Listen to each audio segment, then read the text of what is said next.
ನಮಸ್ಕಾರ. ನಮ್ಮ ಹೆಸರು ರವಿಕುಮಾರ್ ಅಂತಂದು, ವಿಜಯನಗರ ಜಿಲ್ಲೆ ಕೂಡ್ಲಿಗೆ ತಾಲೂಕು ಇಮಡಾಪುರ ಗ್ರಾಮ.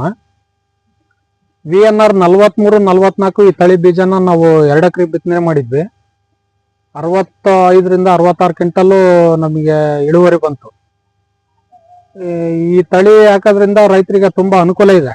ಯಾವ ರೀತಿ ಇದೆ ಅಂತಂದ್ರೆ, ಇದ್ರ ಒಳಗಡೆ ದಿಂಡಿ ಏನ್ ಬರುತ್ತಲ್ಲ ಬಹಳ ತೆಳ್ಳಗಿರುತ್ತೆ. ಬೀಜದ ಸುತ್ತೂ ಕೌಂಟ್ ಜಾಸ್ತಿ ಬರುತ್ತೆ. ರೋಗ ನಿರೋಧಕ ಶಕ್ತಿ ಬಹಳ ಚೆನ್ನಾಗಿದೆ. ಇದನ್ನ ಬೆಳೆಯೋದ್ರಿಂದ ಈ ಮಳೆ ಗಾಳಿ ಧೂಳು ಏನು ಜಾಸ್ತಿ ಆದ್ರೂ ಗಿಡ ಉರುಡೋದಾಗ್ಲಿ ಬೀಳೋದಾಗ್ಲಿ ಯಾವುದೇ ರೀತಿ ತೊಂದರೆ ಆಗಲ್ಲ.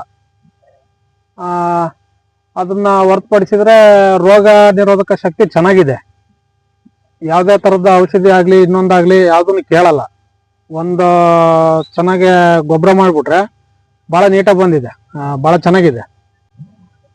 ಈ ತಳಿ ಬೀಜ ಎಲ್ಲಾ ಮಣ್ಣಿಗೂ ತುಂಬಾ ಚೆನ್ನಾಗಿ ಹೊಂದ್ಕೊಳ್ಳುತ್ತೆ. ಇದನ್ನ ರೈತರು ಎಲ್ಲರೂ ಇದನ್ನ ಬೆಳೆದ್ರೆ ಇಳುವರಿಲಿ ಉತ್ತಮ ಇಳುವರಿ ತೆಗಿಬಹುದು ಅಂತ ಹೇಳ್ತಿದ್ದೀನಿ.